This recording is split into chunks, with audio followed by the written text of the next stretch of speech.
absolutely zero respect for the jersey as I get pushed into the gutter on the final lap here at Glenvale. Zero respect.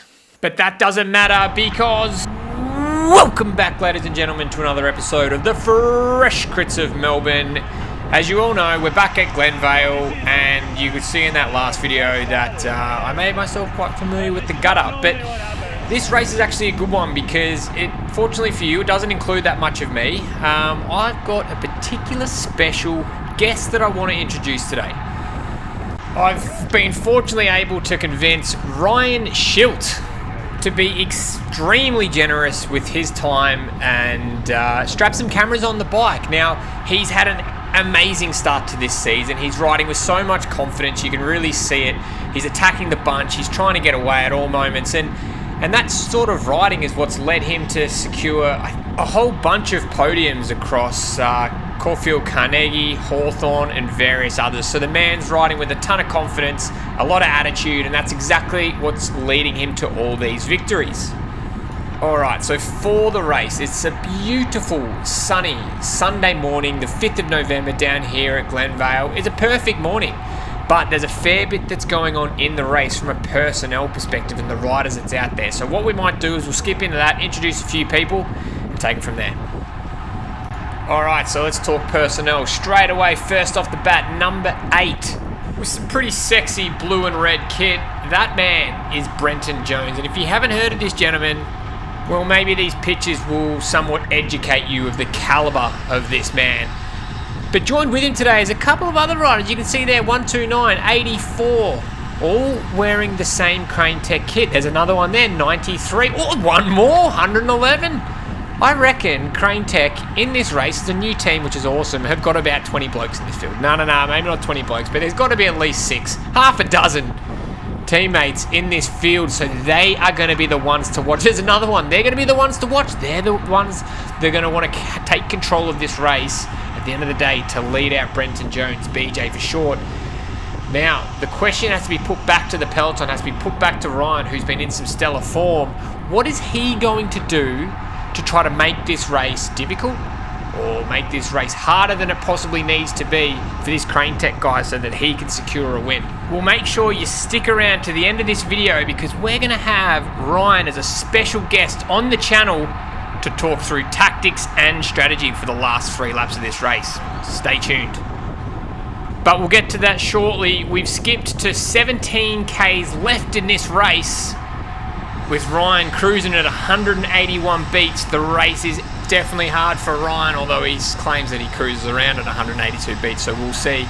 You saw in the distance there 2 riders go around the third corner into the straight, and they've got a nice tasty little bit of separation on the group. So what Ryan's thinking here is he's going to try to boost it across to that group and hopefully with that sort of separation be able to roll turns with those guys and go head to head with it in a sprint of 3 or 2 as opposed to being able to battle out against those chaintech operators, as they're going to be providing a world-class lead out for their number 1 sprinter, BJ. We've skipped ahead just a couple of corners here, and he's finally made it across to the group of 2 with Dino being one of them, but unfortunately he's looked behind the entire Pellos right there, chased that one down. They didn't want to let him get away, which is fair enough as he's currently the most in-form rider here at Glenvale. So with that in mind, with 15 Ks left, I think Ryan's thinking I'm just going to sit in and wait for the bunch kick. So what we might do is skip to 4 laps to go. We'll get Ryan on board and we'll go through how the race is going to play out. This is going to be great. See you there.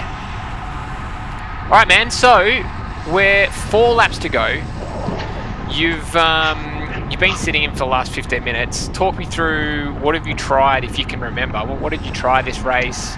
Where's your head at right now? So prior to this, I tried pretty hard to try and get in a move and just make it hard, basically, just to sort of single these guys out as best I could. Because yeah, in my opinion, today Brenton Jones was the quickest guy out there, and he had his gang of merry men, and they were pretty keen to keep it together. So there was like 6 guys. Yeah, it was pretty wild. It's good to see, and they did ride fairly well together, so that's always like that's good from them as well. You know, it's not like they have many opportunities to practice this. So that was pretty impressive. And yeah, I just tried to make it hard. Basically, tried to get in a move and tried to be without them. Yep. Or with enough of them. And that was good to see, because you were active this entire race. I think for the first, I'd have to say, like 35, 40 minutes, you were just launching yourself repeatedly off the front to try to create something to get away, because, you know, going head to head with a guy like BJ, it's always going to be hard work. So now you're going to see on the left hand side here, there's going to be a with 3 to go. So 3 laps in, you can already see the chaintech guys having a bit of a chat to each other, you know, talking and trying to discuss a bit of tactics. What are you thinking now? So 3 to go. Well, what do you want to do? Like, have you got a game plan here? What are your thoughts?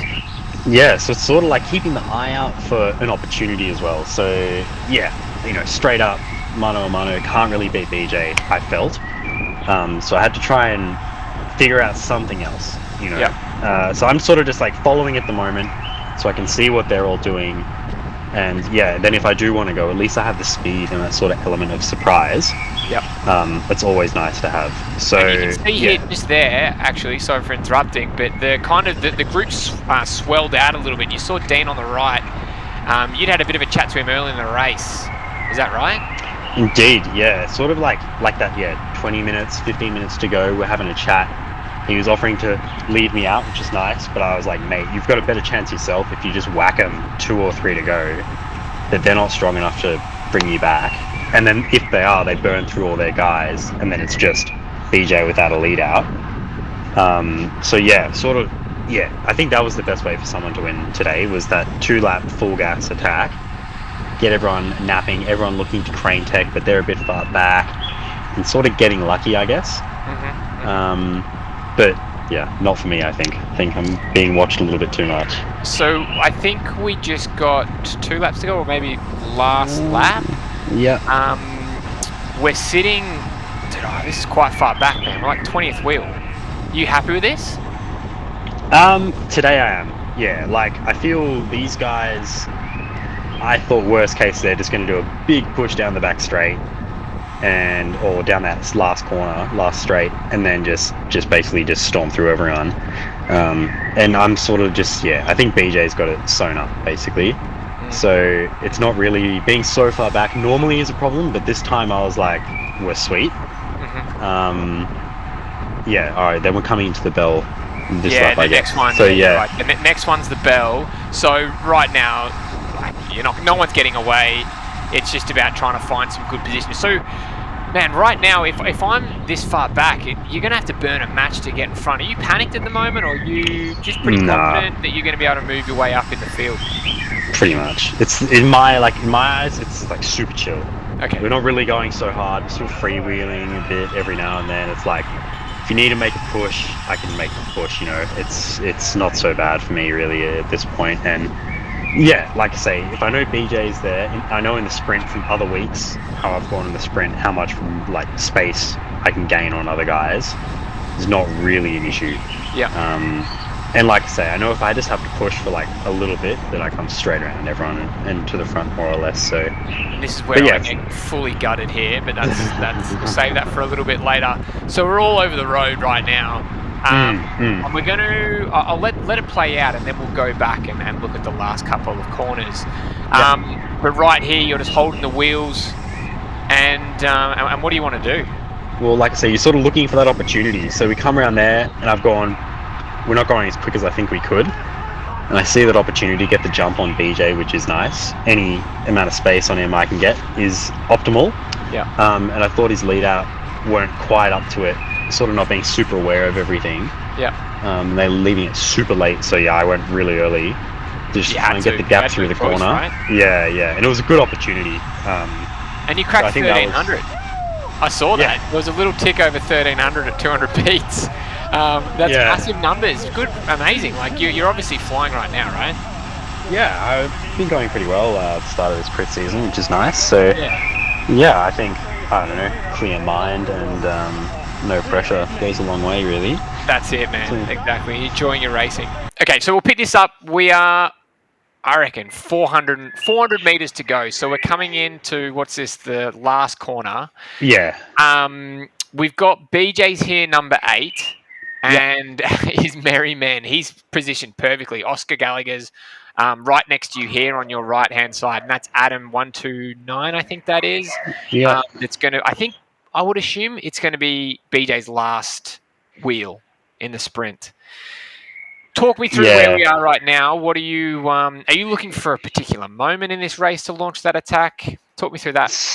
So I think I sort of just coming into the corner just had like a bit of speed, and just when I came through the corner it was like, well, I'm not having to push really into the straight then, and it sort of showed that the pace on the front wasn't as quick as it should be. Like if you're not having to full gas pedal to hold the wheel, then there's a room to do some improvisation basically.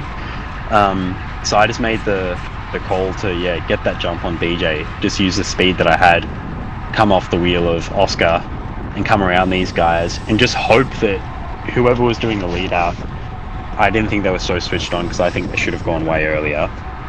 You reckon they should have smacked it now? If I'm doing it, yeah. Okay. I think one of their guys should have gone from that second last corner. Yeah. And then got to the front of the bunch, been first into the last corner, and just basically BJ should let that wheel go and take a run at them. Yeah. Through the straight. Is that's the way that I did it a couple of weeks ago with Bento. Yeah. With Bentley that first week, he was first into the he went down the back straight. Yeah. Went around this corner, and then he was first into the final straight basically, and I just left 2-3 meters, and then you lead yourself out. You have a perfect run at it. Yeah, of course. Isn't that the best feeling? Yeah, and you're in the draft, and you haven't even hit the wind yet. You got 100 meters to go, and yeah, and it's just sort of optimal. If you hit that last corner quicker than the guy in front of you, the person it's just all sort of works, and you get the best line. So that's what I think they would have been ideal for them. But yeah, seeing that they weren't doing that, I was thinking, well, I'm going to try and do that to the best of my ability. Yeah. And so that's why I went. So we'll hit play here, and you can see BJ gets a little bit stuck on Adam's wheel, and I'm going to hit pause. You're right next to Pat. Hit pause here. Oh. So you're looking to really hit the apex on this corner, right? Yeah. So you want to hit this with as much speed, fastest racing line possible, yeah? Yeah. Ideally, I would have been a bit further right. I think I just panicked a bit with Pat there and whatnot, and I just went a bit early, and I should have gone a bit later and cut it a bit harder. Yeah. You have to contend with this little bump now. Is that troubling you, or are you all right with that? Nah, the bump, when you smash the bump at speed, it doesn't matter. So, and if you cut it really close on the inside, like I'm sort of trying to do, you hit it on an angle, it's flat. Yeah, fine. So yeah, you're exactly right. I want to look at that a little bit later, but you're exactly right. There's a really nice spot where you can hit it, and it feels like it's nothing there at all. I'll hit play. We've got about 250 to go. And at this stage, hopefully I've got other footage of this, but at this stage, you have a gap. Yeah. Pity we don't have the rear cam on, but that's going to come later. But you've got a gap. You come out of this corner, and you just absolutely whack it. You're not even looking behind, are you? You just full gas to the line. Yeah, just head to the ground. You're in the wind for 150 meters. BJ's sitting on your wheel, and he just pops up there, doesn't he? Yeah. Dude, so unlucky. It was pretty. Yeah, it was close. Like I say, if I just had a bit more speed through the corner, maybe. Yeah. Maybe that's the half a bike length sort of thing, or just a little bit. 100 more watts in the sprint would be nice. Dude, dream. Be the difference. I think if I had the sprint I had some other weeks, it would have been. I think I maybe just get it in the throw. But going quite far out. Anyway. Oh, dude, it was an amazing race, and I just can't get over how high your heart rate goes. 200 beats. Yeah, just cruising. Absolutely mad, man. Well, mate, thank you so much for those who, this is basically the second time Ryan's jumped on tonight already, so massive thanks, mate, for jumping on and doing this, and we'll have to get you on the channel a few more times. Yeah, no, it's good fun, so I won't say no, don't worry. Well, that's it, everyone. Massive thanks to Ryan to getting on the channel and to talk us through those last 4 laps. Man, I gained so much from that. and I hope you all did as well. If you'd like to see Ryan back, please pipe up in the comments, give this video a like and subscribe, and please tell your friends. That's how we can spread the word. So we'll be back very soon with another Fresh Crits update. So until then, stay safe, and I'll see you on the other side. Ciao.